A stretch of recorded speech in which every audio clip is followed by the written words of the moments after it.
Assalamualaikum warahmatullahi wabarakatuh. Selamat pagi dan semangat pagi anak-anak hebat Indonesia. Berjumpa kembali di kelas 3, tema 7, perkembangan teknologi, subtema 1, perkembangan teknologi produksi pangan, pembelajaran 6. Bersama Ibu Sri Kandayani. Sebelum kita mulai, marilah kita berdoa menurut agama dan kepercayaan masing-masing. Berdoa mulai. Selesai. Anak-anak, tujuan pembelajaran kita hari ini adalah satu, menentukan gagasan pokok dari teks tentang perkembangan teknologi produksi pangan. 2, menentukan volume benda dengan satuan tak baku. 3, menyikapi keberagaman di rumah. Menentukan gagasan pokok dari teks tentang perkembangan teknologi produksi pangan. Kita sudah menentukan kalimat utama dan pokok pikiran dari teks yang berjudul teknologi pangan. Berdasarkan pokok pikiran tersebut, kita dapat menyusun gagasan pokok atau ide pokok dari teks. Kita juga dapat menyusun ringkasan dari teks yang kita baca. Cara membuat tempe. Kedelai merupakan hasil perkebunan yang memiliki banyak manfaat. Tempe adalah salah satu contoh teknologi pangan dari kedelai. Cara membuatnya cukup mudah.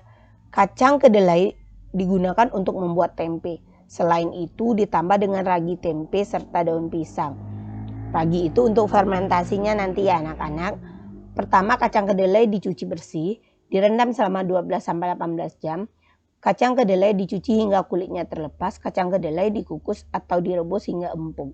Kacang kedelai yang sudah empuk diangkat dan ditiriskan.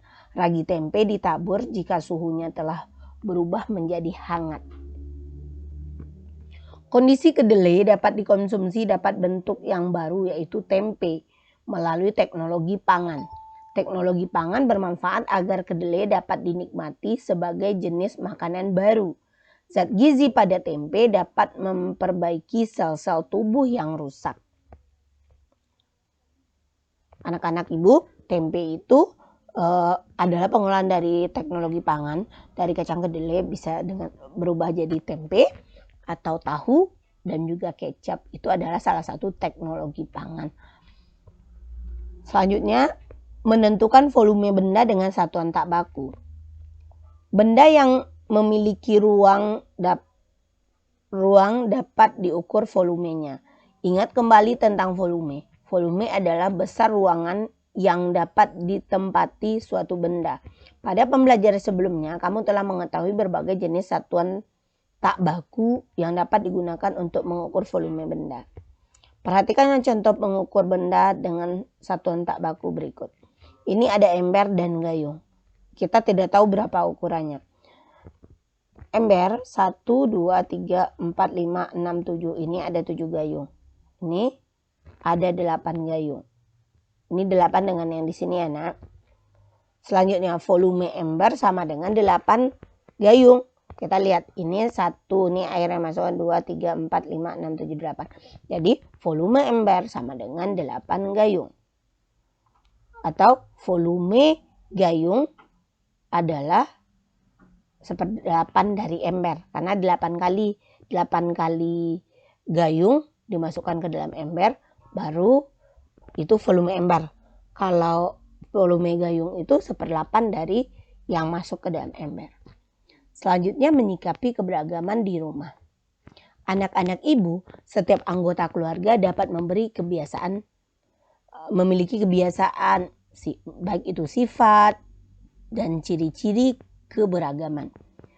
Perbedaan yang ada hendaknya kita bukan menjadi masalah bagi satu keluarga. Untuk menyikapi keberagaman di rumah diperlukanlah sikap, yaitunya sikap tenggang rasa.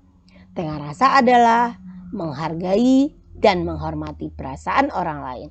Selain tenggang rasa, kita juga sebaiknya menerapkan sikap saling melengkapi dan toleran dalam menyikapi keberagaman di rumah.